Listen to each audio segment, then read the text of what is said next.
Palestina masih dijajah. Jangan lupakan Gaza. Pengungsi Gaza terancam menjelang musim dingin. Dunia mulai diam, tapi Gaza belum berhenti berdarah. Setahun lebih sejak agresi besar Israel dimulai pada 7 Oktober 2023, penderitaan rakyat Palestina terus berlanjut. Gencatan senjata yang digembar-gemborkan hanyalah ilusi, sementara bom dan peluru masih menembus tubuh warga sipil yang tak berdosa. Dalam 24 jam terakhir, Kementerian Kesehatan Gaza mencatat 7 syahid, 1 baru gugur, 6 lainnya ditemukan di bawah reruntuhan bangunan, serta 5 warga luka-luka. Sejak gencatan senjata diumumkan pada 11 Oktober 2025, jumlah korban mencapai 241 syahid, 619 luka dan 528 sembuh. Namun bila dihitung sejak awal agresi pada 7 Oktober 2023, jumlah total korban telah menembus batas kemanusiaan.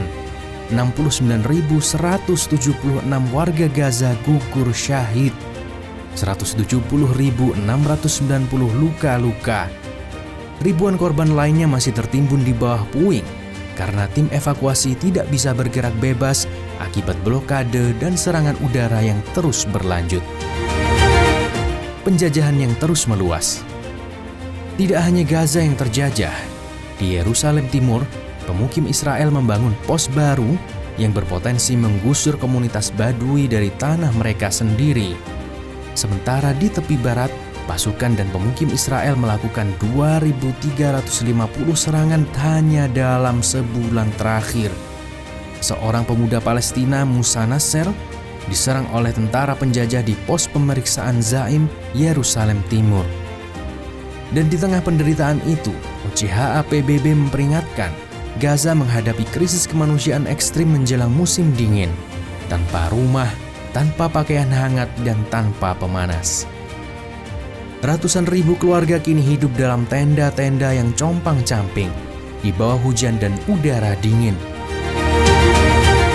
Menunggu bantuan yang sering tak pernah datang. Namun penderitaan umat Islam tak berhenti di Gaza. Di Suriah, Israel memperbarui serangan dan mendirikan pos pemeriksaan di Quneitra.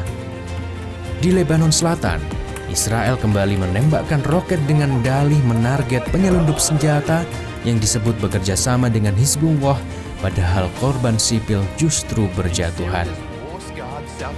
Krisis kemanusiaan yang disengaja. Fakta-fakta ini menegaskan apa yang terjadi di Palestina merupakan penjajahan sistemik yang dibiarkan berlangsung oleh dunia internasional. Gencatan senjata hanyalah jeda untuk mengatur strategi, bukan langkah menuju perdamaian sejati. Sementara dunia Islam masih terpencar, Gaza menanggung beban sendirian. Anak-anak syahid tanpa kubur layak, ibu-ibu menangis tanpa tempat berlindung, dan para pemimpin dunia hanya menonton, berunding di meja diplomasi yang tak menghasilkan apa-apa. Seruan kesadaran dan persatuan umat. Sudah saatnya umat Islam berhenti menatap tragedi ini sebagai berita rutin. Ini adalah ujian kesadaran. Gaza adalah cermin bahwa tanpa kekuatan politik Islam, umat hanya akan menjadi korban kezaliman global. Umat butuh kesadaran politik agar tragedi ini tidak berulang. Umat butuh pelindung yang mencegah kebiadaban. Umat butuh bersatu di bawah satu kepemimpinan yang melindungi dan menegakkan keadilan. Umat butuh bersatu dengan tegaknya khilafah ala minhajin nubuwah.